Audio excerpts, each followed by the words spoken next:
Someone who's new to 3D printing, we're going to go through and show you how to refill a Bambu spool because there's something you need to know. Why? If you do it wrong, this is what's going to happen, and this isn't fun. I tried to re-spool it, and you get these little knots that are around things. It just doesn't work, so it's going to go in the garbage. This is $20 brand new spool that's going to waste. So let's go through and give you an idea of how to do it. You're going to go through and need something like this to cut the end of the spool when you're ready to go through and print. I'll probably link it down below for you. Then you go through and open your spool replacement, and this is what you get. So now I want to go through and get this out of here. Just use a razor blade for that.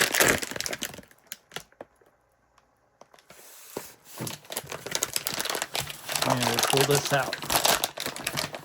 You get one of these, throw it somewhere in your AMSs until you have enough, and then I don't really know what to do. Still save them for some reason. They keep your filament dry, which I don't usually have problems with, but I'm going to keep using it since I don't have problems. We'll put this back here, and here's the new rack. So you're going to have these little pools here that you can pull. You don't want to touch them. Leave them there. You also have this, which is a NFC reader. Basically, you want to go through and leave this on. Some AMSs will pick up what color it is automatically, which makes it easier for you to go through and load the color into it.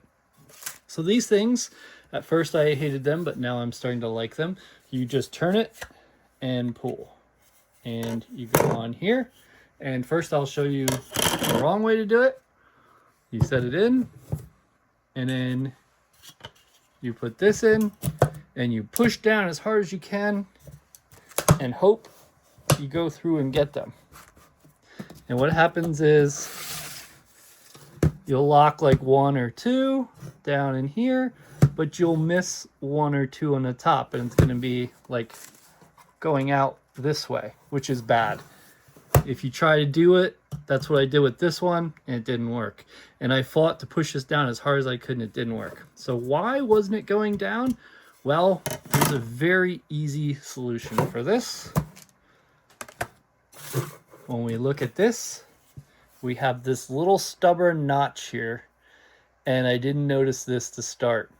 This notch, if you don't know it's there, makes your life very difficult. Now that I know it's there, it's going to make it much easier. So we look at the spool and we find that notch and we match it up. Let me go through and try to eye it correctly.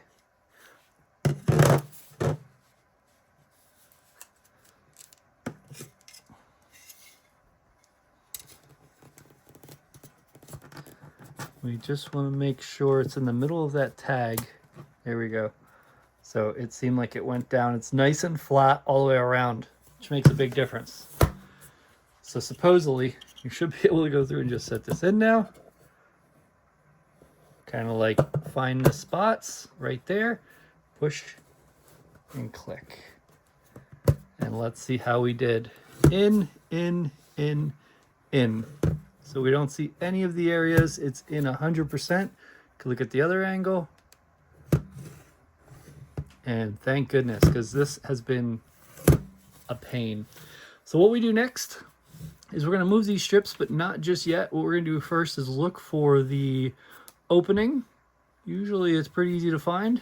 For some reason I'm having a little bit of a problem. There it is. So it's right here. So I saved this one for very last. So we go to the first one, and these kind of peel off, sometimes easily, sometimes not. And you pull it and then pull it through. If it doesn't open for you, you can use a blade. Just try not to cut the filament itself.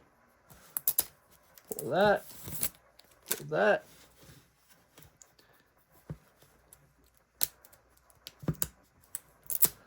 And I believe there's 4 altogether. Again, still new to 3D printing, but learning bad mistakes so you don't have to make them, you know? I mean, I've had them for like 2 months, and I have 2 printers, and I'm printing a lot.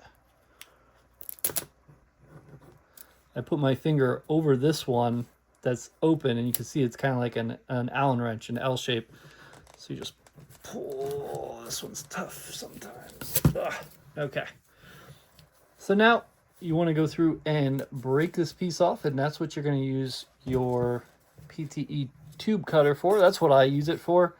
You could probably use anything, but this is also for a tube cutter, but I feel it works perfect for filament, and it keeps, you know, your hands away. You just put it in like this and then push. Now you're ready to go through and feed this in the AMS, and we're gonna be good. Why don't I walk over and show you how to do that quick. Okay, hi, you can probably see me. Sorry for the loudness. It's freezing outside, so the heater's going pretty much non-stop. And we have a spot here.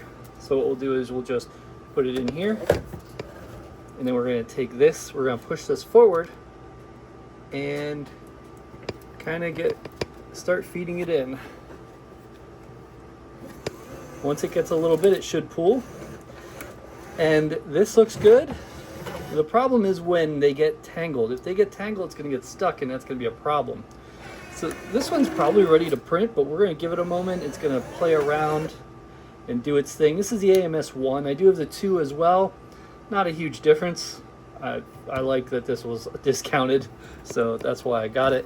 When you're done, you just put this here. You can see those gel bags I put in the front just because that's where they go.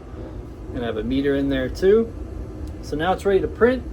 And the reason I need that is because I made a mistake when I changed my filament. And you can see here, it looks brutal. So this is one of my PSA card boxes I sell, and I used the light green, and then I switched the wrong color, so it got dark green. So my wife said, you know what you do? You print a light green lid, and it'll contradict it. So now I'll make a one-of-a-kind box and see if someone's interested in purchasing it, and hopefully it saves me from this mistake I made. And it also will look pretty cool, I think, once we get the lid, because it'll match pretty good, because it's about the same size as on the bottom, which is pretty lucky. So I'm excited to see how that works.